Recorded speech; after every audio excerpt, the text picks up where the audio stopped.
Cada lunes a las 18 horas con María José Cuello y Juan Pablo Rojas. Sintoniza Radio UNIAC y acompáñanos en este viaje de ideas y voces que transforman nuestro presente.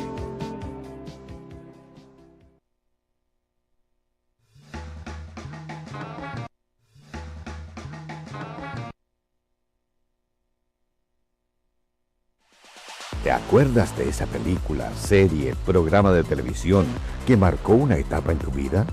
¿O ese videojuego que te voló la cabeza? Todos los jueves a la hora de almuerzo en Radio UNIAC, tu ventana para mirar con otros ojos y escuchar lo que hay detrás de cámara. Imagen en movimiento. Tu break audiovisual con Leonardo Cabezas. Comenzamos el capítulo número 10 de Imagen en Movimiento por Radio UNIAC. Soy Leonardo Cabezas y te doy la bienvenida a este espacio de artes audiovisuales y todo el mundo del cine. Les recuerdo que nos pueden escuchar a través de radio.uniac.cl, también a través de nuestro YouTube Radio UNIAC, seguirnos en Instagram Radio UNIAC y comentar en todas las redes sociales con los hashtags Radio UNIAC e Imagen en Movimiento. En este 10º capítulo estaremos conversando con Ladislao Palma, quien es documentalista, realizador audiovisual, cofundador del Movimiento Ciudadano de Activismo Medioambiental Chao Pescado, que viene a hablar de su nuevo documental Transición Injusta. Vamos a hablar sobre el tema de las termoeléctricas en Chile, su impacto en la salud y en la vida de las comunidades. Pero ahora, como cada jueves, recibimos a Raúl Rojas Montalbán, nuestro panelista y crítico de cine especializado en historia del arte. ¿Cómo estás, Raúl? Bien, aquí trayendo cine chileno esta semana. Estuviste en la van premier de una nueva película que se llama Calle, con K, K-A-Y-E. Calle de Juan Cáceres, el mismo director de Perro Bomba. Muy interesante el foco que tiene, infancia, pero una infancia enfocada, ¿cierto?, en lo popular, en Tomás, San Antonio. Y de nuevo se provoca esta idea de que hay cierto cine chileno que está explorando nuevas locaciones, nuevos lugares, y eso me parece como que abre un abanico distinto en cuanto a la representación de la realidad y sobre todo del estado actual de la sociedad chilena. En eso, ¿cierto?, lo que un poco destaca es el trasfondo de la película. ¿Dónde ocurre esta infancia? ¿Dónde ocurre este dolor o este duelo de una niña, ¿cierto?, frente a la pérdida de una amiga, ¿cierto? Claro. Y el foco que tiene un poco es lo que está ocurriendo actualmente. El gobierno hoy está sacando a la gente de las tomas. Y sobre todo hay, también es un poco como interesante que refleje eso, que hay 5.000 personas en campamentos en San Antonio. 5.000 personas. ¿Solo en San Antonio? Solo en San Antonio. Y eso también un poco refleja la migración, cómo está viviendo, ¿cierto?, el chileno de estratos bajos y populares. Y ahí yo creo que hay un foco y una película que también se demoró 5 años en producirse. Que también hay un valor ahí, pero 5 años donde llegas al momento de su estreno, se estrena hoy, reflejando un poco la realidad, o sea, como lo que está pasando actualmente hoy. O sea, ¿cuál es el punto? O sea, como se está expropiando a la gente, pero ¿qué se hace con esa gente? Son como las soluciones parche, ¿no? Claro, o sea, como sacar a esa gente, expropiar de terrenos privados, ¿cierto? Pero ¿dónde va a ir a vivir esa gente? Es un poquito también lo que vamos a estar hablando en un rato más con nuestro invitado, de estas soluciones como de grandes eventos políticos para decir que se está haciendo algo, pero es solo una pequeña medida para la prensa. Claro, o sea, como que se muestra, ¿cierto? Estamos erradicando el campamento, sí, pero ¿y a dónde va a ir esa gente después? ¿Cuál es la solución final? Y enfocarse en eso, o sea, como ¿qué es lo que ocurre, ¿cierto?, en esas infancias, cómo se vive en un lugar precario, donde no hay entretención, lugares, colegios, ¿cierto? Entonces ahí también hay que preguntarse, bueno, ¿qué infancia estamos cuidando? O sea, como hay algo bien interesante ahí en ese reflejo de mostrarte lo que está pasando hoy en Chile. Cuéntame un poco cómo estuvo esa van premier que fue producida por Storyboard Media, distribución, que nuestro invitado la semana pasada, Cristian Sandoval, aquí nos invitó cordialmente, a Matucana 100. ¿Cómo estuvo ese evento? ¿El equipo realizador presentó la película? Todo el equipo realizador, ¿cierto? Yo creo que hay que valorar un poco el esfuerzo de una película chilena que se demora mucho tiempo en producirse con fondos audiovisuales, un poco lo que hablamos con nuestro amigo la semana pasada. Fondo audiovisual, pero quizás también muchos recursos propios, porque para mantener un proyecto 5 años, yo creo que más... Claro, ahí está el fondo audiovisual, pero también un poco la gracia del director y el equipo de trabajo de tomar a esa gente, actores que no son profesionales, infancias, y ponerlas un poco a disposición de este relato. Entonces ahí está un poco el gran valor de la película. O sea, como no son actores profesionales, son niños, y el trabajo me parece muy interesante de cómo se lleva a interpretar un poco la infancia hoy. Y también es interesante también un poco el trasfondo, y la mezcla de lo popular, la infancia, el campamento, pero también la música popular, el reggaetón, ¿cierto? Está ahí como un trasfondo bien importante para la película. Es un registro de ficción, pero tú me comentabas y también que mezcla quizá estilo documental, como que está por ahí yo creo en un híbrido.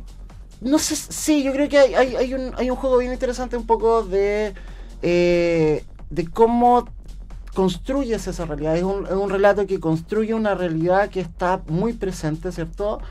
Y claro, sí, hay algo híbrido un poco de esto. Tiene algo un poco de la idea de denominación de origen. De tomar esos actores populares que viven ahí y traspasarla a la realidad, ¿cierto? Entonces ahí hay un gran valor de cómo transformas ese relato y que no pierdas identidad, ¿no?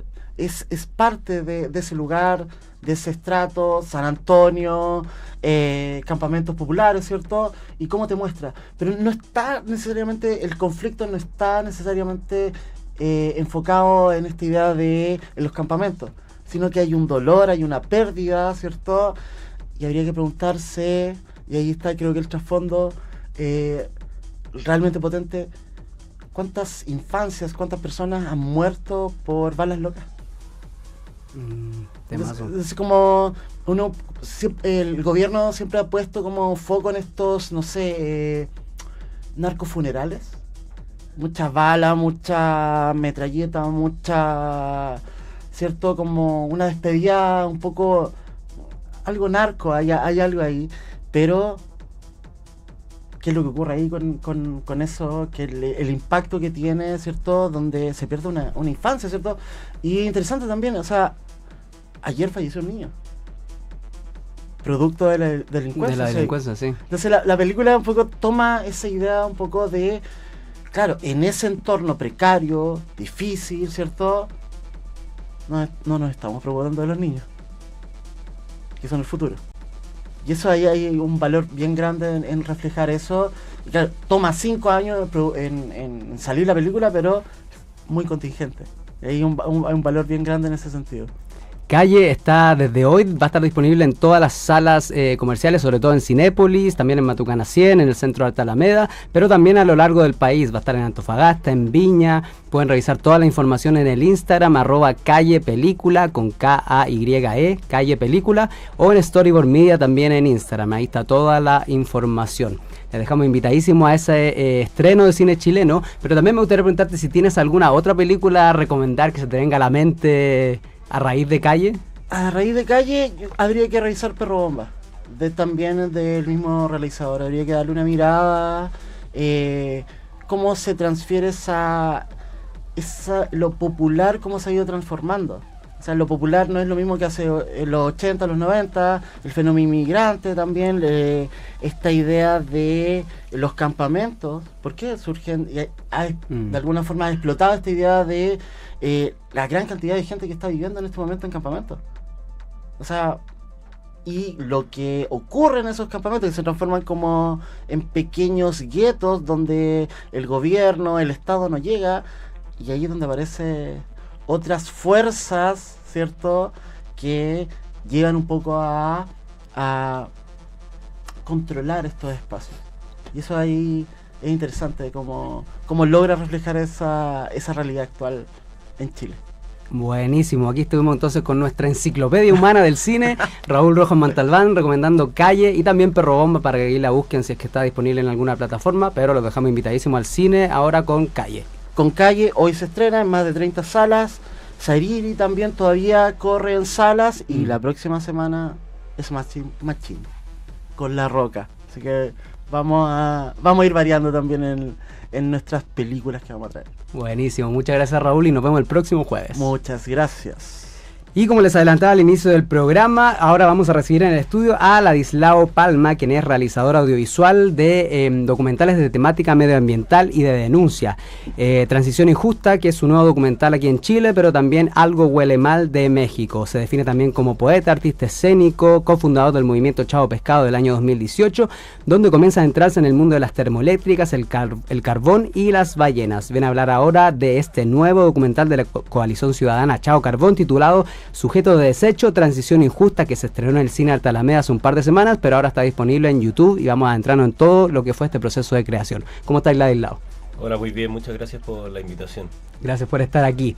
Cuéntame, para la gente que aún no se mete a YouTube a verlo o que ve el tráiler, aparece lo que más me llamó la atención al inicio, así de frentón, este tema de la IA. Hay una mujer que hace un relato en paralelo a la historia documental o real de Chile, que te va contando todo el contexto de las termoeléctricas, la energía, la generación de esta energía. ¿Cómo surgió esta idea de meter un personaje así de la inteligencia artificial? Fue un proceso largo, creativo, en el sentido en donde la historia que estamos contando no es una historia nueva, es la actualización de una historia conocida, que son las llamadas zonas de sacrificio, las termoeléctricas Carbón, Coronel, Quintero Puchuncaví, Mejillones, Tocopilla, Huasco. Cómo contar esta historia, cómo darle una vuelta ahora a esta... Nosotros llevamos 20 años narrando más o menos y registrando esta realidad, entonces cómo contar esto. Primero, para el proceso así bien lineal, parte con una investigación, una escaleta técnica. Casi todos nuestros documentales son muy técnicos también, con entrevistados de expertos, científicos, gente que maneja la data perfecta de todo esto. Y luego de tener la escaleta completa, era cómo podemos contar esto y darle algún ritmo. Y en eso nace el estilo que llevamos ya varios documentales aplicando, que es la trama A y la trama B, para aplicar a documentales. Una que está más en la ficción y otra que es la realidad documental más tradicional, y cómo se van mezclando. O sea, partimos de eso, ¿quién nos puede contar? Generalmente es una voz en off, cuenta los documentales, o una locución, claro, o una más tradicional sería... más tradicional. Entonces esa trama B es cómo se puede contar. Y ahí fueron... no sé, yo creo que 2 o 3 meses de cómo contar la historia y de ver posibilidades de esta trama, de cómo contarla. Y en eso, uno como que la inteligencia artificial uno la va hablando en las caminatas con la gente, como que algo que está muy presente y que es como cuando entró WhatsApp y ahora es como... Todo el mundo quería meterla ahí ahora en todos lados, ¿verdad? En todo eso. Entonces la idea nace específicamente de representar a la energía, darle voz propia. ¿Cómo le damos voz a la energía? ¿Cómo hacemos que la energía nos cuente este relato? Y ahí nace, pero la IA es energía, entonces ¿por qué no lo contamos a través? Y requiere harta energía para requiere subsistir. Una cantidad de energía, y te puedo contar cómo lo hicimos para no usar la cantidad de energía que requiere y qué tipo de técnica utilizamos, eso. Híbridas, para no hacer todo eso. Para como predicar un poco lo que... Eso mismo, pero era como hoy. Practicar lo que se predica. Vamos a usar la IA, pero estamos hablando de energía, entonces también hay todo un proceso y una gran reflexión de atrás de qué usar y qué no usar, y finalmente terminamos usando humanos para poder hacerlo. Entonces representa la energía. Esa es la idea, y también te da un relato desde afuera, en donde este ser humano que no es humano te va hablando de la raza humana. O sea, puede describir a la raza humana y cómo la raza humana es capaz de sacrificar ciertos lugares para beneficios de otros. Pero después nos vamos dando cuenta que este personaje también necesita la energía para sobrevivir, entonces también tiene una intención detrás para poder vivir. Entonces no es tan solo una narradora que describe la raza humana, sino que está muy interesada en cómo se produce la energía del mundo, porque depende de su supervivencia también de la energía. Por ahí va más o menos el proceso creativo. Buenísimo. Y en este documental ustedes representan principalmente la realidad de Huasco como una zona de sacrificio potente que está súper afectada, hoy en 2025 sigue, y como Tocopilla un poco se trató de limpiar y eliminar las plantas de carbón y todo lo que generaba, pero también los costos medioambientales de casi 100 años de uso de termoeléctricas allá. ¿Por qué eligieron estos dos lugares, o cuál es tu vínculo más emocional con estas dos zonas de sacrificio? Mira, es técnica la solución, porque hay un plan de descarbonización. Nosotros pueden ver Chao Carbón, el primer documental también, para que vean cómo se llega hasta acá, en donde se logra a través de presiones ciudadanas reconocer que las termoeléctricas contaminan. O sea, fue el primer paso, 2008, 2009, 2010, una termoeléctrica de carbón no hacía daño, según los grandes medios. Sí, hubo un gran revuelo político, social, movimiento en todos lados, protestas, yo me acuerdo. Sí, pues ahí partimos nosotros, somos los que partimos en ese... El año 2008. 2010, en cómo una termoeléctrica hacía daño, y a través de esa entrevista. Y luego de eso, para ir más rápido, se llega al 2019, donde se hace un plan de descarbonización al año 2040, en donde hay ciertas zonas que empiezan a tener fechas de cierre, que se cierran las más antiguas, como Tocopilla, que tenía 100 años. Sí, 1912, 14. Sí, por ahí. Entonces, ¿por qué Huasco sobre todo? Porque Huasco es la única de las zonas de sacrificio, que es terrible llamarlas zonas de sacrificio, porque hay gente que vive ahí, juega, vive en todo sentido. Es la única que no tiene plan de descarbonización. O sea, no tiene ningún de sus 5 termoeléctricas, que eran de AES Gener, una empresa estadounidense. La venden a Capital Advisor, a chileno, para poder seguir operando. Y proponen ahora una mezcla de carbón, 70% con un 30% de amoníaco, que es algo que no está comprobado en el mundo. Es una forma de bypassear el carbón y tener un check como sí, estamos haciendo algo, pero sigue 100% sus termoeléctricas activas hoy en día y no ha cambiado nada. En la otra zona uno podría decir hay algo un poco mejor, hay algo un poco peor, hay otros tipos de problemas. Entonces por eso Huasco como principal zona que no tiene plan. O sea, esa es una decisión de las 5, no tiene ningún plan. Y después Tocopilla es la más antigua y es la primera en cerrar sus termoeléctricas. Entonces, ¿por qué era? Investiguemos de estas dos y veamos qué pasa con el sueño de Huasco de cerrar sus termoeléctricas y con el sueño de Tocopilla de cerrar sus termoeléctricas, pero qué pasa después de eso. Y ahí nos damos cuenta de que la transición en Tocopilla tiene 100.000 problemas, que también te los puedo profundizar después, pero por eso es transición injusta en Tocopilla. Para que la gente también vea el documental y se adentre en esto. Algo que me llamó la atención cuando lo vi fue el tema que me hizo recordar quizá un poco la película Erin Brockovich, cómo estas comunidades son muy afectadas, nadie hace nada, pero cuando se empiezan a juntar pueden conseguir quizás hacer algún cambio. Allá en Huasco principalmente se están haciendo algo como movimientos ciudadanos que quieran revertir la realidad. Sí, entonces 100% ahí sale un poeta que es don Julio Triviño, que es el activista, estamos hablando de una persona mayor, que es como el primer activista de Huasco, y luego se van cambiando generaciones, pero Huasco tiene un proceso muy bonito que se han ido traspasando la información, no ha sido como rivalidad a veces que hay entre generaciones en el activismo. Acá cuando uno va a filmar para allá a conversar, te reciben todos y están muy alineados, solo que ahora la vocería la tiene Huasco Sin Relave, porque todas las zonas de sacrificio no son las termoeléctricas. La termoeléctrica es para generar energía, generalmente asociada a una minera, y eso conlleva el primer como hito, pero eso después lleva la CAP, que es una planta de hierro, que genera otro tipo de contaminación. Quintero Puchuncaví, que es algo más cerca de Santiago, es el mejor ejemplo. Uno pasa por ahí y no es solo una termoeléctrica, sino que la termoeléctrica genera energía, pero son cordones industriales mucho más complejos, y por eso se le llama zona de sacrificio.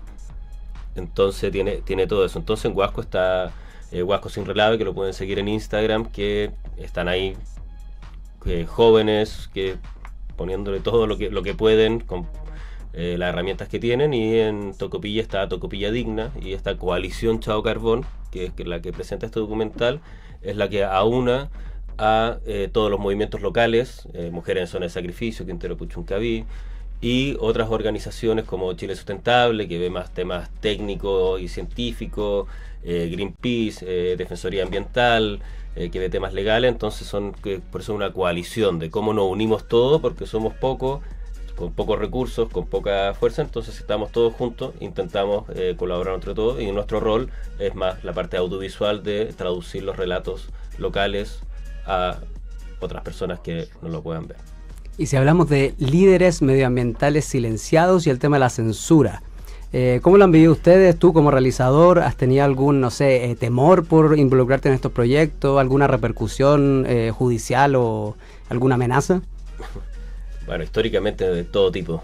O sea, desde el 2008 a la fecha, generalmente las amenazas más terribles no es al director del documental, sino al líder comunitario de cada lugar. Nosotros, Punta de Choro, el archipiélago de Humboldt, es nuestro lugar donde más hemos trabajado, y amenazas de muerte al teléfono, sálate de esto, te matamos. Hay una división siempre entre las comunidades de que llega una empresa, te compra un bote, pero no me diga esto. Entonces, todo tipo de amenazas.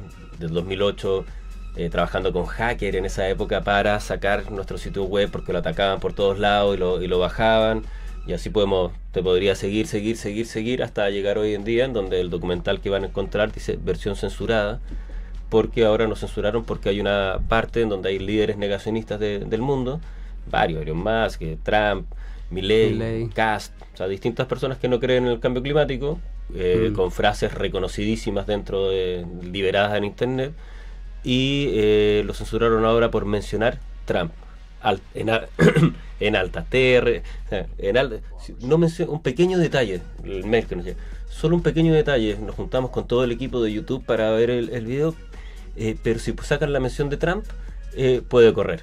Entonces, hasta hoy en día, un documental. O sea, solo por una palabra. Por una palabra, ya ahí van a ver. O sea, no era solo. Es el personaje principal, menciona a Trump, entonces tenemos que ponerle un pito. Sí. Y después. Y los subtítulos censurados. Eso, censurar el subtítulo, o sea, porque además lo loco que quien te censura es una inteligencia artificial. O sea, que tú te das cuenta que estás hablando con una inteligencia artificial a través de mail y no que no hay se nota mucho en la redacción. Claro, es automatizado el proceso. Automatizado, y después la imagen de Trump, que él dice drill baby, que es como perforemos. Le tuvimos que poner un glitch y ponerlo todo borroso, entonces tú ves el documental y es evidente quién está hablando, pero está engañando a la inteligencia artificial para poder. Entonces, muy loco, usamos esto y lo censura la misma inteligencia. Y es el poder también de decir, o sea, que no se permite que lo mencionen. Entonces es muy loco, y eso ha hecho que el documental no circule. O sea, como que está, pero si ustedes se meten a Chao Carbón YouTube y ponen Transición Injusta, van a encontrar el documental y no van a poder ver. Pero no se está mostrando.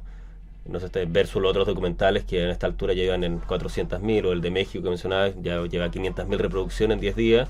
Este va con muchas menos reproducciones porque el algoritmo nos está castigando por todos lados y seguimos alegando, pero es muy complejo. Y sobre todo en los momentos que vivimos como país, hacia dónde va la tendencia de este nuevo cuarto poder, que es Internet, que parecía ser hace 20 años como un lugar más libre en donde todos podíamos opinar. Hoy en día es un lugar coartado por la publicidad y te pueden censurar lo que quieran. O sea, hay libertad de expresión para decir las cosas más nefastas, pero no para ejemplificar o tomar ciertas asociaciones que tú ni siquiera estás interviniendo, sino que estás poniendo textualmente lo que la persona dijo públicamente. Sí. Y eso es lo loco de esta libertad con esta IA censuradora. Me gustaría saber cómo ha sido la recepción de este documental en las funciones presenciales. Sé que estuvieron en el Cine Arte Alameda, no sé si han tenido otro recorrido o van a ir a otros territorios a mostrar este proyecto. Bueno, tuvimos el estreno que fue muy interesante, llegó 300 personas, tuvimos que dejar filas de gente afuera, que eso fue también como, qué sorpresa que llegue tanta gente en un tema que hoy en día no está tan como en otras oportunidades que nos tocaba lanzar documentales, en donde está como en boga. Y la recepción ha sido muy interesante. O sea, bueno, a todos les llama la atención este personaje, pero sobre todo le llama la atención de la lógica de que este personaje no es porque sí, sino que es un personaje, es una crítica al consumo energético. Yo sé que interesante cómo calza este personaje para contar. No te podría haber contado esta historia de otro personaje. Entonces ha sido siempre mejorando el nivel técnico. También eso ha sido bastante como reconocido. Y qué buena post de sonido. Ahí Oreja de Oso de Valdivia hizo la post de sonido, y como qué buena esta post de sonido, qué buena la post de color de Lucas Añarto, la fotografía de Marcela Melej, como técnicamente muy bien. Y después son documentales tristes, entonces es un documental como que cuando termina uno quiere aplaudir, pero al mismo tiempo quiere llorar. Entonces a nivel técnico audiovisual es muy bello, pero es terriblemente bello lo que mostramos, y son las primeras tomas que vemos de Tocopilla cerrado, de las termoeléctricas en Tocopilla. Entonces uno ve que está exactamente igual, lleno de cenizas, lleno de cenizales por todos lados, la Conchuela, un plan que no tiene financiamiento, un greenwashing gigantesco de transición socioecológica justa, Tocopilla. O sea, fueron todas las autoridades para allá y mostraron como que esto está listo, y eso también engaña un poco a la población. Oye, pero si esto ya se cerró, ya no es tema. Entonces la mayor recepción es como, oye, todavía hay gente que no sabía que esto todavía pasaba. No es que no sabía que había pasado, pero sobre todo es como un documental que busca recordar algo que sigue pasando y que no es tan sencillo. No es como se cierra y qué pasa después y estamos, sino que también el concepto de sujetos de desecho y como zonas sacrificables en el país. Y no hay un reconocimiento. Oye, sí, te enfermé, hay cáncer, y voy a hacer una remediación y un reconocimiento, como se ha hecho en otras vulneraciones de derechos humanos históricos en el país, donde se reconoce. Acá no hay un reconocimiento. La empresa es un privado que voluntariamente cierra, se va, pero queda todo ahí, y el Estado es como el proceso el que queda a cargo, pero no hay un plan no hay financiamiento para hacer una transición. Entonces se cierra una reparación y baja, y ahí pueden ver en el documental. O sea, y es triste ir, o sea, nosotros llevamos 20 años buscando cerrar las termoeléctricas, y una vez que se cierran vaya a Tocopilla y veis que sigue estando muy injusto. Sí, la gente se siente distinto, o sea, el dolor de cabeza cuando uno entra con una termoeléctrica es distinto, pero uno ve como todo está negro, como todo está sucio, y como que ahora quieren otro tipo de proyecto, otro, pero la idea es que siga siendo una zona de sacrificio eterna. Eso es lo que, la sensación que tenían todos los Tocopillas, es cambiar una tecnología por otro, y una transición energética,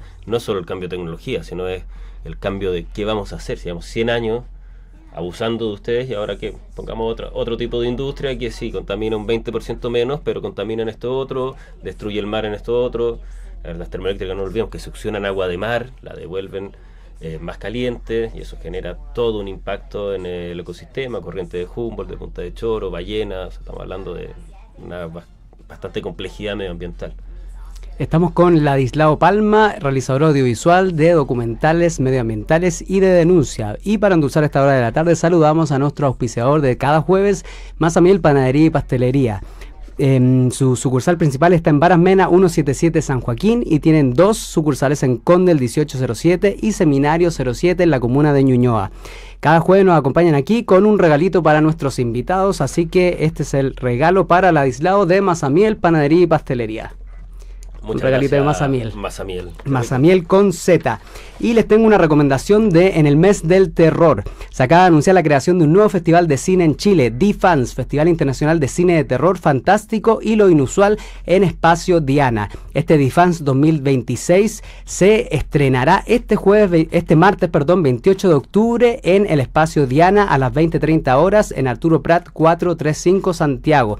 Este nuevo festival estará dirigido por el director chileno Jorge Holguín, y el cineasta y académico Miguel Ángel Vidaurre, quien es docente de UNIAC, estará en la dirección artística. Así que les dejamos invitadísimos a revisar en Instagram D-Fans Festival. Antes de despedir esta entrevista con Ladislao, me gustaría, ¿qué mensaje le tienes para estas personas que siguen viviendo en zonas de sacrificio? ¿Cuál es esta luz de esperanza que quizás exista a futuro? A no bajar los brazos. O sea, estamos... la coalición y todos estamos intentando apoyar, no vivimos ahí, pero a no bajar los brazos, y vamos de nuevo, si es que hay que contar esta historia de nuevo, y si es que es con otro tipo de personaje, vamos a contarla en todas las formas posibles, y seguimos ahí denunciando e intentando que este tema nos hagamos responsables como país. O sea, es como si nos callamos, no existe. Entonces, si los medios nos callan, no existe. Entonces la única forma es seguir hablando de esto de todas las formas y con todas las herramientas, y como dice un gran amigo, el arte nos salvará. Buenísimo. ¿Dónde podemos encontrar más información de todos estos proyectos? Canal de YouTube de Chao Carbón, ahí están todas las películas, o en la página web de chaocarbón.cl ya pueden entrar a la parte técnica, pero ingresen a Chao Carbón YouTube y va a estar Transición Injusta, el documental Chao Carbón y toda la historia. Y también en YouTube pueden encontrar Algo Huele Mal, que es el otro documental que hicimos en México de otra historia, pero también de conflicto energético de la turistificación. Buenísimo. Muchas gracias, Ladislao, por venir a Imagen en Movimiento aquí por Radio UNIAC, y te esperamos cuando tenga algún otro proyecto que quieras promocionar. Las puertas van a estar abiertas para ti. Eso, muchas gracias por la invitación. Que estén muy bien. Gracias. Yo los dejo por esta semana con este programa de Imagen en Movimiento. Soy Leonardo Cabezas y te espero el próximo jueves a la 1:30 de la tarde con más del mundo y el quehacer audiovisual desde la ciudad de Santiago de Chile. Nos vemos en la próxima. Chao, chao, chao. Fotograma a fotograma, un cuadro por cada segundo. Te esperamos el próximo jueves con más de Imagen en Movimiento, nuestro espacio para hablar de cine, animación y creación audiovisual, donde nada es al azar. Escúchanos en Spotify y en radiouniac.cl.